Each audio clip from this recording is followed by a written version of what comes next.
O termo racismo ambiental, ele surge, né, enquanto um conceito ou um termo, ele surge no início dos anos 80, no contexto dos Estados Unidos, da América do Norte, principalmente ligado ao movimento de direitos humanos e ao movimento negro, quando começam a pipocar denúncias. Tem um caso emblemático, que é um caso que acontece num território negro, na Carolina do Norte, com um aterro químico. E aí, a partir daí, começa a pipocar denúncias desses casos de comunidades negras, comunidades latinas, sendo usadas como lixão químico, né? Então, os resquícios de uma série de indústrias começam a ser despejados sobre os territórios dessas comunidades. Então, né, o lixo químico tem que ir para algum lugar. Para onde ele vai para as áreas onde tem populações negras e populações latinas. Daí surge, então, esse termo, né, não é apenas um problema ambiental, mas se trata de uma situação, um caso de racismo ambiental. Eu trabalho, né, com os Mapuches, que é uma população indígena na Argentina, que é um outro caso clássico de comunidades impactadas pela indústria do petróleo. Os Mapuches convivem com a indústria do petróleo nos seus territórios desde o início dos anos 70 e com casos graves, um grave cenário de contaminação, graves problemas de saúde, né, muitos, né, desde que eu comecei o trabalho na Argentina há quase 10 anos, desde que eu comecei a trabalhar lá, 4 autoridades mapuches faleceram em decorrência de câncer, então um número absurdo de casos de câncer e vários outros efeitos que comprovadamente são efeitos da contaminação, principalmente por hidrocarbonetos e metais pesados decorrentes da produção de petróleo na região.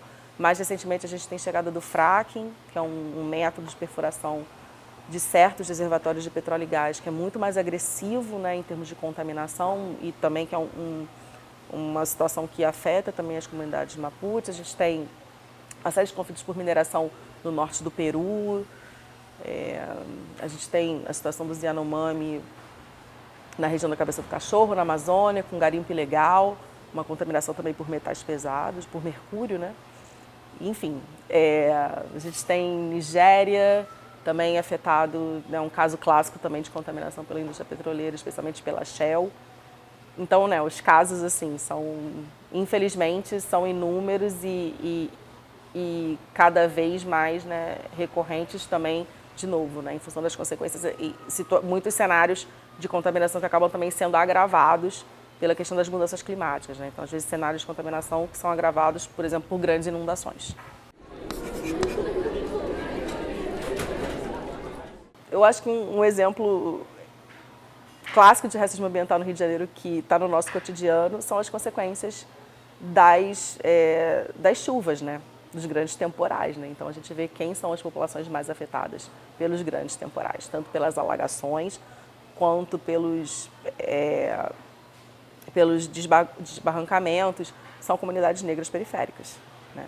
São comunidades afro-indígenas periféricas, né? Lembrando também que a gente tem uma presença indígena também em favelas, em comunidades no Rio de Janeiro. Então esse é o exemplo clássico, né?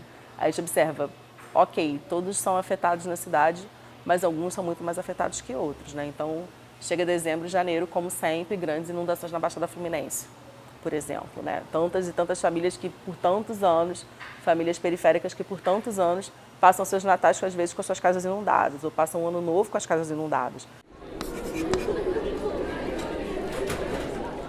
Eu acho que, primeiro, a construção de soluções locais, né? Então, você vê essas comunidades construindo suas próprias soluções locais para como lidar com as consequências de toda essa crise ambiental de uma maneira muito prática no cotidiano, muitas vezes de forma independente do Estado, inclusive, né? Muitas vezes aliado a políticas públicas e muitas vezes de forma independente de políticas públicas, né? Eu acho que tem uma situação aqui, por exemplo, no sul do Rio de Janeiro que é bem interessante de um balanço entre fazer isso de forma mais independente e fazer isso por meio de políticas públicas, que é o Fórum de Comunidades Tradicionais de Angra dos Reis, Paraty e Ubatuba, que é um fórum que reúne comunidades quilombolas, comunidades caiçaras e comunidades indígenas, nesses 3 municípios. o Fórum de Comunidades Tradicionais é um movimento social, surge como esse conglomerado de comunidades, de lideranças de várias comunidades. E hoje o Fórum de Comunidades Tradicionais executa projetos ligados ao licenciamento ambiental. O Fórum executa o projeto, coordena o projeto, junto com a Fiocruz, numa iniciativa do Observatório de Territórios Sustentáveis da Bocaina, Territórios Saudáveis e Sustentáveis da Bocaina.